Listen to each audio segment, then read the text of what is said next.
Hi, Eagles everywhere. Welcome. I'm Eagles Insider Dave Spadaro. Glad to be joined by Eagles 6th-round draft pick JaCoby Stevens, safety, we think, maybe a linebacker, maybe a lot of things, from Louisiana State University. Hi, JaCoby. How are you? I'm fine. How about you? I'm doing great. Has it sunk in now? We're a few days after the draft. You feeling like a Philadelphia Eagle? Yeah, I'm feeling like a Philadelphia Eagle. I mean, every time I'm talking to my parents and I talk to my girlfriend, I'm really an Eagle. It was a definitely, pinch your arm moment, but now I'm kind of getting off of that emotional high, accomplishing the dream, and it's time to go, try to contribute. What was the draft weekend like for you? I know you had family and, big expectations. Did everything kind of go as you hoped it would go? Yeah, I mean, at the end of the day, I heard my name called. Every kid, dreams of being the number one pick, in college, winning the Heisman Trophy and being the number one pick and, going to play NFL football. And, as you grow up and mature, you realize, well, usually only quarterbacks get that type of deal. So being able to still hear my name called, play for the Philadelphia Eagles was definitely a dream come true. Yeah. Hey, so I've read a lot about you, and you really credited your father with a lot of your development, your parents, the structure that you've had around you your entire life. How important has that been getting to this point? It's been everything. I definitely wouldn't be the man I am today without my father and my mother and my sister, just all my loved ones. I wouldn't be the man I am today, and I'm proud to be the person that I am. They're the ones that keep me humble. They're the ones that, when I'm feeling down, they're the ones that pick me up. And they're the ones when I'm kind of getting overwhelmed and kind of looking, to the left and looking to the right. They're the ones that's behind me to straighten my head up and tell me that's the goal at hand. I've always been told that Baton Rouge is like the greatest place to watch a college football game. And you played there, you started for 3 years, you won a national championship. I mean, adulation.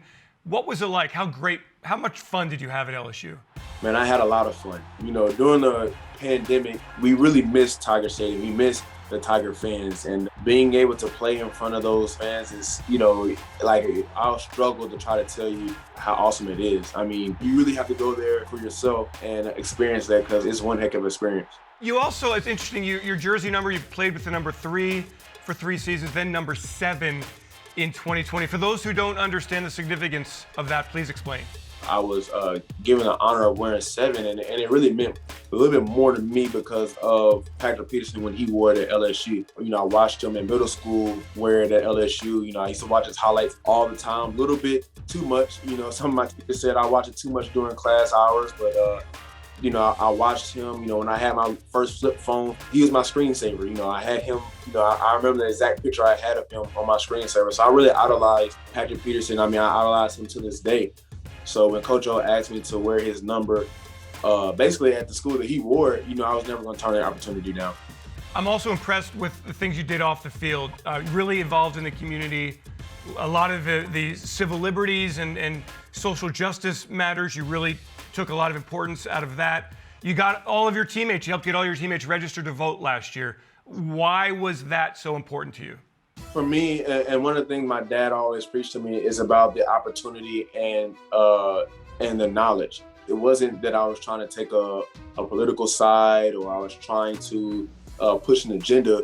It was really just being able to open up opportunities and being able to share stories and give knowledge on certain situations. And like my dad said, after I do that, it's on you to follow through with what your heart tells you to do.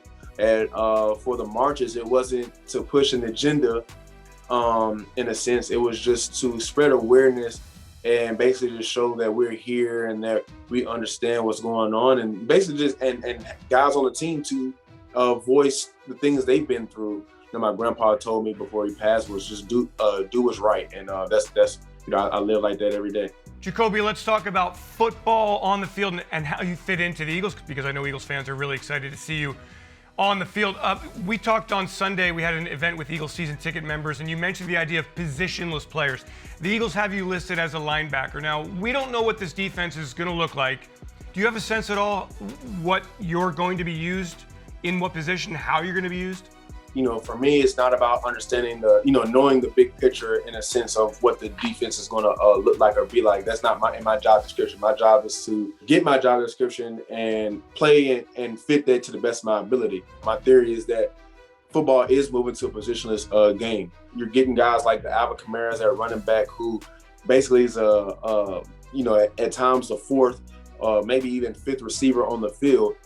Offense tries to exploit certain things in the defense, and defense evolves so we can put our best foot forward and limit big plays and limit a lot of points. So I think that's where it's moving. But like I said, it's not my job to tell you guys what the defense is going to look like. So for Eagles fans who really don't know your game, we don't really know what position you're going to play. What are they going to see in JaCoby Stevens? What you're going to see, you're going to be somebody that's going to somebody's going to play hard. You're getting a student of the game. Somebody's going to play smart, and you're going to see somebody that's going to play with a lot of passion. I'm a very passionate player, and I respect the game. And I love the game. So every time I get to play, I want to show the respect to the game by giving everything that I have, not only physically and mentally, but also emotionally. JaCoby, what have you been doing, specifically since the draft ended? What do you do? Do you start investigating the Eagles and researching everything and finding out? Do you work out a lot? What do you do?